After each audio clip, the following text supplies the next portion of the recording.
जय गणेश देवा। पवित्र प्रथा चैनल पर आपका हार्दिक स्वागत है। आज हम आपके लिए लेकर आए हैं सकट चौथ व्रत कथा, जिसे तिल चौथ भी कहा जाता है। यह व्रत संकटों को दूर करने और सुख समृद्धि की प्राप्ति के लिए किया जाता है। एक साहूकार और एक साहूकारनी थे। वह धर्म पुण्य को नहीं मानते थे, इसके कारण उनके बच्चा नहीं हुआ। एक दिन पड़ोसन सकट चौथ की कहानी सुन रही थी। तब साहूकारनी उसके पास जाकर बोली, तुम क्या कर रही हो? तब वह बोली कि आज चौथ का व्रत है, इसलिए कहानी सुन रही हूँ। तो साहूकारनी बोली कि चौथ का व्रत करने से क्या होता है? तब वह बोली कि अन्न धन सुहाग हो, बेटा हो। तब साहूकार की बहू बोली कि यदि मेरे गर्भ रह जाए तो 1.25 सेर तिलकुट करूंगी और चौथ का व्रत भी करूंगी। उसके गर्भ रह गया तो वह बोली कि मेरे लड़का हो जाए तो मैं 2.5 सेर का तिलकुट करूंगी।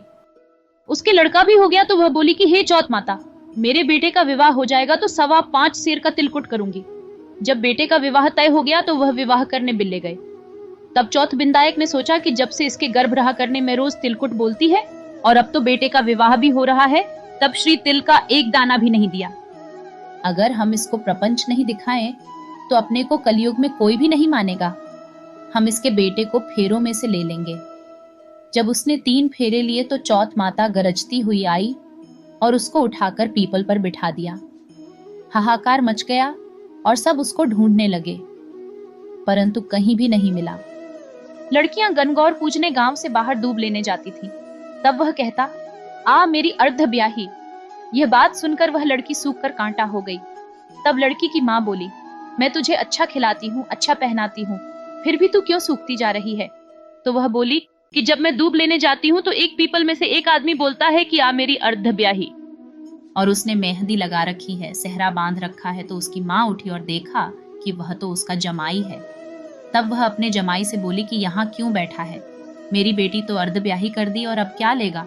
तब वह बोला कि मेरी माँ ने चौथ माता का तिलकुट बोला था, उसने नहीं किया और चौथ माता नाराज हो गई और मेरे को यहाँ बिठा दिया।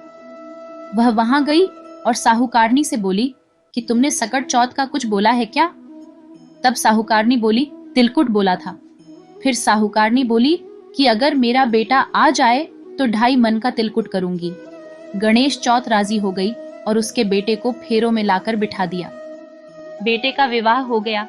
तब उन लोगों ने 2.5 मन का तिलकुट कर दिया और बोली कि हे चौथ माता, तेरे आशीर्वाद से मेरे बेटे बहू घर आए हैं, जिससे मैं हमेशा तिलकुट करके व्रत करूंगी। सारे नगर में ढिंडोरा पिटवा दिया कि सब कोई तिलकुट करके चौथ का व्रत करना। हे चौथ माता, जैसा उसके बहू बेटे को मिलवाया वैसा सबको मिलवाना। कहते सुनते सब परिवार का भला करना। अब बिंदायक जी की कहानी पढ़े। तो यह थी तिल चौथ व्रत कथा और इसकी महिमा।